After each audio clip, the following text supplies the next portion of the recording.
За яг Америкийн нэгдсэн улсаас дэлхийд даяар ерөнхийдөө бол цагаачлалын визэнд цаг өгөхөө боллоо гэдэг мэдээлэл бол гарсан. Тэгээд зүгээр яг иймэрхүү гачтай мэдээлэлүүд яваад байгаа болохоор яг ямар учиртай юм бэ? Монгол хүмүүс яаж нөлөөлөх юм бэ гэдэг талаар ер нь бас мэдээлэл сайн байхгүй харагдсан учраас энд бас би жоохон ярих гэж бодлоо. Тэгээд ер нь бол энэ он гараад 2026 оны 1 сард Secretary of State Marco Rubio ямар шийдвэр гаргасан бэ гэхээр нийт 75 орноос ерөөсөө цагаачлалын виз авах болио гэдэг ийм шийдэл гаргасан юм байна. Тэгээд 75 орноос цагаачлалын виз авахгүй тэгэнгүүтээ ойролцоогоо 39 орноос биш үү? Ямар нэгэн байдлаар ганцхан цагаачлалын гэлтгөө бусад энэ аялал жуулчтай холбоотой ч гэсэн визээр ер нь бол хүмүүс авах болио, виз гаргах болио гэдэг нэг иймэрдүү шийдвэрүүд гаргаад тэг явсан юм байна. Тэгтэл 8 сард энэхүү 75 орноос цагаачлалын виз авахгүй гэж исэн энэхүү шийдвэр маань Нью-Йоркийн шүүхтэр унаад тэгээд цуслагдсан юм байна. Тэгээд энийг ямар байгууллага шүүгдсэн бэ гэхээр клиник буюу католик ийм иммигрант хүмүүст ерөнхийдөө хуулийн тусламж үзүүлдэг ийм байгууллага байдаг. Тэр нь тэгээ шүүхтээд тэгээд нь бол цуслагдаад тэгээд саяхан өөр нэг шийдвэр гаргасан нь тэр нь юу байсан бэ гэхээр консулын газар буюу одоо виз олгодог консулын ажил хийдэг консулуудыг шинээр одоо бэлтгэх процесс дээр нь одоо юу гэдэг те өөрчлөлт оруулах зорилготойгоор ийм төр зүрийн pause буюу зогсолт авч байгаа юм. Тэгээд энэ дээр ойлгох ёстой юм нь юу вэ гэхээр цагаачлалын виз гэж юу яриад байгаа юм?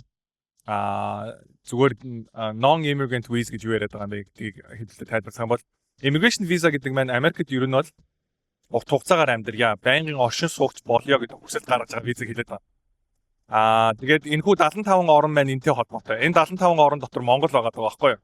Тэгээд энэс гадна одоо юу гэдэг юм Бразил, Конго, Афганистан энэ гэдэг бахан орнууд байгаа.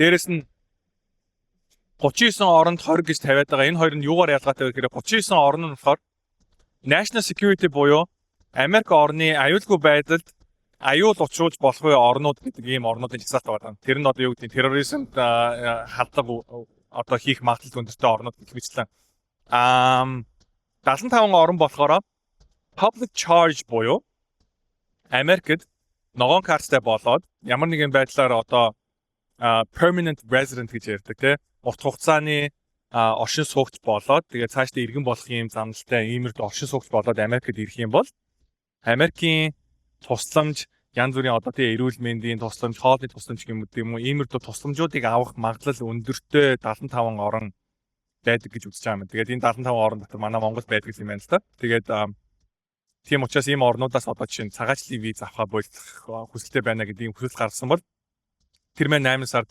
Нью-Йоркийн шүүхтэр унаад одоо зүгээр консулуудыг дахиж ерөнхийдөө бол сургалт явуулаад тэгэнгүүтээ энэ дээр үндэслээд юу хийх вэ гэхээр хүн болгоны кейс болгон дээр нь ерөнхийдөө бол ондоо шийдвэрүүд гаргаад case by case явуулна гэсэн үг байхгүй юу? Бөөнд нь одоо жишээ нь юу гэдэг юм? Чи 75 орны нэгнээс нэрсэн юм уу? Үгүй чамайг Америкт хүлээж авахгүй гэхгүйгээр окей. Чиний нөхцөл байдал ямар байгаа яах юм гэдгийг харна гэсэн үг байна. Тэгээ манайх immigration visa гэдэг Америкт ерөнхийдөө монгол хүмүүс яаж immigration visa-гаар ирж болдог вэ гэхээр ногоон картны суглаа гэж байдаг. Манай гэр бүл 2008 онд ногоон картны суглаагаар ирж ирсэн. Дээрэс нь гэр бүлийнхаа хүнийг авчирч болдог. Америкийн иргэн байгаа эсвэл ногоон карттай хүн байх юм бол гэр бүлийнхаа хүнийг авчирч болдог. Иргэн хүмүүс бол өөрсдийнхөө ээж аавыг Америкт авчирч болдог. Гэх мэтсэн иймэрхүү арга замуудаар авчирдаг. Тэгээд энэхүү төрлийн визний цаг авах гэж байгаа улсууд бол одоогийн байдлаар бол цагууд маань ерөнхийдөө хойшлогдсон шинээр цаг өгөхгүй байгаа ийм нөхцөл байдал үүссэн байгаа юм байна. Тэгээд хэрэгтэй мэдээлэл өгсөн гэж найдаж байна. Thank you guys.